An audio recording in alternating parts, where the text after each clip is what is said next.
Do you know the story of the RMS Titanic begins not with its tragic sinking, but with a bold vision, one driven by ambition, innovation, and fierce competition in the early 20th century. At a time when transatlantic travel was booming, shipping companies raced to build faster, larger, and more luxurious ocean liners. Among them stood the powerful White Star Line, determined to outshine its rivals not through speed, but through unmatched comfort and scale. The idea for Titanic was conceived around 1907 during a meeting between Bruce Ismay and Lord Purry. Together, they envisioned a new class of ships, the Olympic-class liners, that would redefine luxury sea travel. These ships would not only carry passengers across the Atlantic, but do so in a way that resembled a floating palace. Construction of Titanic began in 1909 at the Harland and Wolff shipyard in Belfast, Ireland. Thousands of Arabic, Alif Arabic, Lam Arabic, Tain Arabic, Meme Arabic, Alif Arabic, Lam worked tirelessly for over 2 years to bring this engineering marvel to life. Titanic was massive for its time, over 882 feet long and weighing more than 46 tons. It featured advanced safety designs, including watertight compartments intended to keep the ship afloat, even if several sections were breached. This is where the myth of the unsinkable ship began. Although no official claim was made that Titanic was completely unsinkable, its design led many to believe it was nearly impossible for the ship to sink. The media amplified this perception, portraying Titanic as the pinnacle of human engineering, safe, reliable, and invincible. Inside, the ship was nothing short of extraordinary. First-class passengers enjoyed grand staircases, luxurious cabins, fine dining rooms, and even a swimming pool, features unheard of at the time. Meanwhile, second and third-class accommodations, though simpler, were still more comfortable than most ships of the era. By April 1912, Titanic was ready for its maiden voyage. It was more than just a ship. It was a symbol of human progress, confidence, and technological achievement. People from different walks of life boarded it with hope, wealthy elites, immigrants seeking a better future, and crew members dedicated to their duties. No one could have imagined that this symbol of greatness would soon become one of the most tragic disasters in maritime history. On April 10, 1912, the RMS Titanic departed from Southampton, England, beginning its maiden voyage to New York City. The atmosphere was filled with excitement and anticipation. Crowds gathered at the docks to witness the departure of what many believed to be the greatest ship ever built. On board were over 200 people, passengers and crew from all backgrounds. Among them were some of the wealthiest individuals of the time, including John Jacob Astor Roman IV and Benjamin Guggenheim, as well as hundreds of immigrants traveling in third class, hoping to start new lives in America. The journey began smoothly. Titanic made brief stops in Cherbourg, France, and Queenstown, now Cobb, Ireland, picking up additional passengers. Once in the open Atlantic, the ship maintained a steady speed, showcasing its power and elegance. However, beneath this calm surface, subtle warnings were already emerging. Between April 12 and April 14, Titanic received multiple iceberg warnings from nearby ships. These messages indicated the presence of ice fields along the ship's route. Despite this, the ship continued at near full speed. At the time, it was common practice to maintain schedule unless conditions became visibly dangerous. Captain Edward Smith, an experienced and respected officer, was in command. While he was aware of the warnings, there was no immediate sense of urgency. The sea appeared calm and visibility was clear, conditions that ironically made icebergs harder to spot due to the lack of waves breaking against them. Passengers unaware of the Arabic, get Arabic, hot Arabic, rot, continued to enjoy the luxuries of the ship. First-class guests dined in elegance, attended social gatherings, and relaxed in comfort. Meanwhile, third-class passengers shared stories of hope and dreams for their future. As the evening of April 14, 1912 approached, temperatures dropped significantly. The ocean became unusually still, creating what sailors call a flat calm. This made iceberg detection even more difficult. In the crow's nest, lookouts scanned the dark horizon with limited equipment. No binoculars were available. They relied solely on their eyesight to detect any danger ahead. At around 11:40 p.m., everything changed. At exactly 11:40 p.m. on April 14, 1912, the RMS Titanic struck an iceberg, an event that would forever change history. The lookout spotted the iceberg moments before impact and rang the warning bell. The bridge attempted to steer the ship away, but it was too late.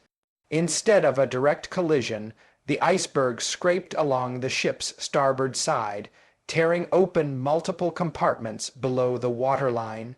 At first, the damage did not seem catastrophic. Many passengers barely noticed the impact. Some felt a slight vibration. Others were unaware anything had happened. But below deck, the reality was far more serious. Water began flooding into the ship's compartments. Titanic was designed to stay afloat, even if up to 4 compartments were breached, but the iceberg had damaged at least 6. Shipbuilder Thomas Andrews quickly assessed the situation and delivered the devastating conclusion: Titanic would sink. As the truth spread among the crew, preparations began to evacuate passengers. Lifeboats were uncovered and readied, but there was a critical problem. There were not enough lifeboats for everyone on board. Panic slowly began to set in. In the quiet, freezing darkness of the North Atlantic, the fate of the RMS Titanic was sealed within hours of its collision. What began as a calm, luxurious voyage had turned into a desperate fight for survival. From 11:40 p.m. on April 14, 1912, to the early hours of April 15, 1912, the world witnessed one of the most tragic maritime disasters in history. After the collision with the iceberg, water flooded rapidly into the ship's lower compartments. Within minutes, the crew realized that this was not a minor incident. It was a catastrophe in progress. Thomas Andrews, the ship's designer, confirmed the worst. The ship would inevitably sink. At first, there was no widespread panic. Many passengers remained unaware of the seriousness of the situation. The ship's size and reputation for safety gave a false sense of security. Some passengers even hesitated to leave the warmth and comfort of their cabins, unwilling to believe that such a grand vessel could be in danger. However, the crew began preparing lifeboats. This is where one of the most tragic flaws became evident. Titanic carried only 20 lifeboats, enough for around 178 people, far fewer than the over 200 passengers and crew on board. Lifeboat regulations at the time were outdated, based on ship tonnage rather than capacity. As a result, even though Titanic exceeded legal requirements, it was still dangerously underprepared for an emergency of this scale.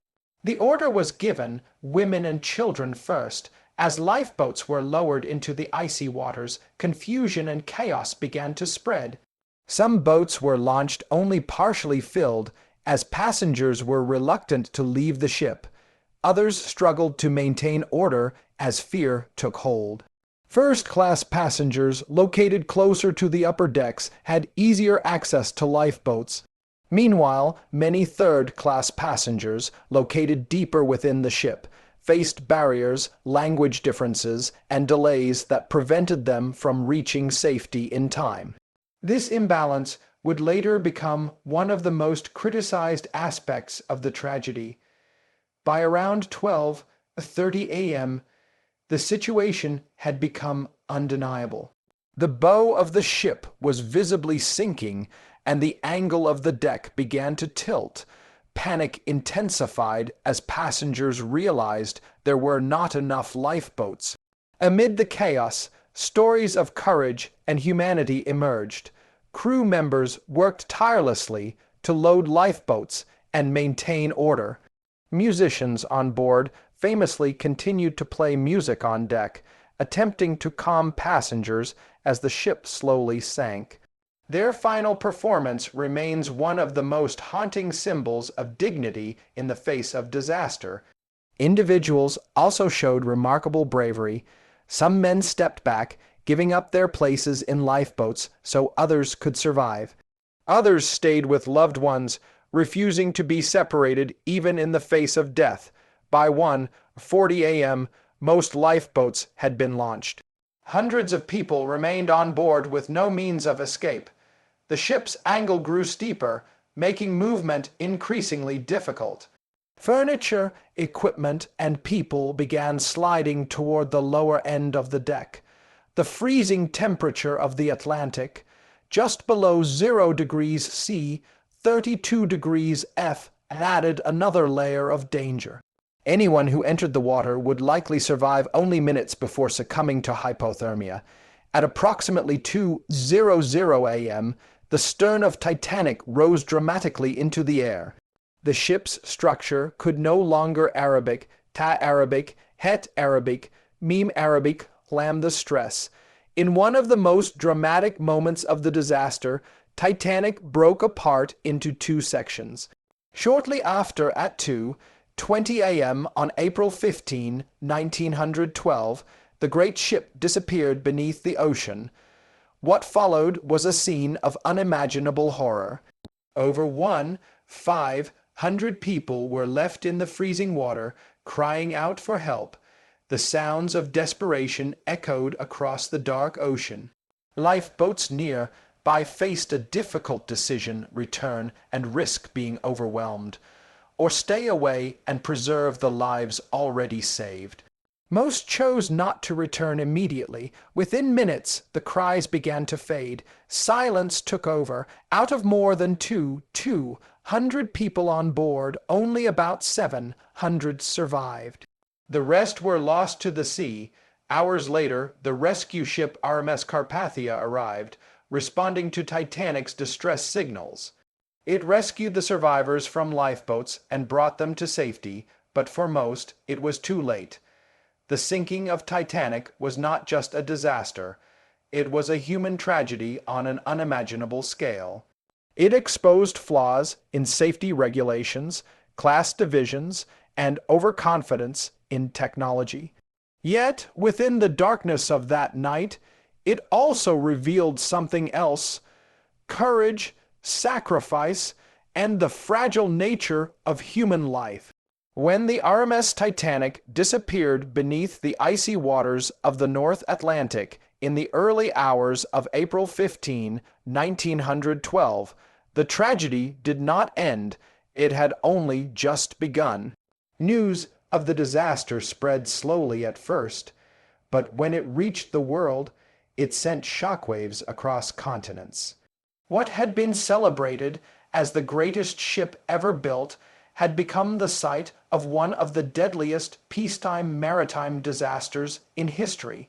In the days following the sinking, survivors aboard the RMS Carpathia arrived in New York on April 18, 1912.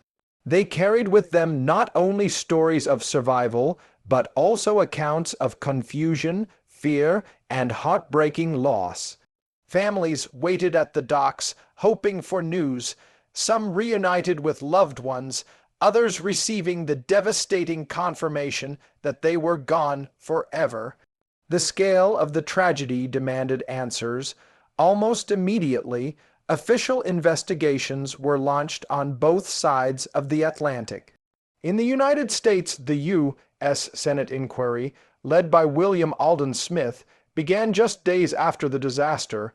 Survivors, crew members, and experts were called to testify. The goal was clear: to understand what went wrong and how such a catastrophe could have occurred. Shortly after, the British government initiated its own investigation, known as the British Wreck Commissioners' Inquiry, led by Lord Mersey. These inquiries examined every aspect of the disaster, from the ship's design and speed to the actions of the crew, and the adequacy of safety measures. The findings revealed a combination of critical failures. One of the most significant issues was the lack of lifeboats. Although Titanic met the legal requirements of its time, those regulations were outdated and did not account for the ship's actual capacity. As a result, more than half of those on board had no chance of survival. Another key factor was the ship's speed. Despite receiving multiple iceberg warnings, Titanic continued to travel at a high speed through dangerous waters. While this was common practice at the time, the disaster showed the risks of prioritizing schedule and reputation over caution. Communication also played a role. Nearby ships, including the SS Californian, were within range but did not respond effectively to Titanic's distress signals. Miscommunication, missed warnings, and lack of proper radio protocols contributed to the scale of the tragedy. But from this disaster came change. The sinking of Titanic led to major reforms in maritime safety. In 1914, the international community established the International Convention for the Safety of Life at Sea, a landmark agreement that introduced strict safety regulations for ships. These included requirements for sufficient lifeboats for all passengers, regular lifeboat drills, and continuous radio monitoring. Additionally, the International Ice Patrol was created to monitor iceberg activity in the North Atlantic, helping ships avoid dangerous areas. These measures, still in place today, have saved countless lives over the past century. As time passed, Titanic became more than just a historical event. It became a symbol. It symbolized the dangers of overconfidence in technology, the consequences of ignoring warnings, and the deep inequalities of early 20th century society. The fact that survival rates were significantly higher among first-class passengers highlighted the stark class divisions of the time. Yet, Titanic also became a symbol of human courage. Stories of bravery, sacrifice, and compassion continue to inspire people around the world. From crew members who stayed at their posts to passengers who gave up their places in lifeboats, the tragedy revealed the best and worst of humanity in its final hours. In 1985, the wreck of Titanic was finally discovered by Robert Ballard, lying more than 12,000 feet below the ocean surface. The discovery renewed global interest in the disaster, offering a haunting glimpse into the past. Images of the wreck, silent, broken, and resting in darkness, served as a powerful reminder of what had been lost. Today, Titanic remains one of the most studied and remembered events in history. It has inspired countless books, documentaries, and films, including the iconic movie Titanic, which brought the story to a new generation. But beyond the stories and the spectacle, Titanic endures because of what it teaches us.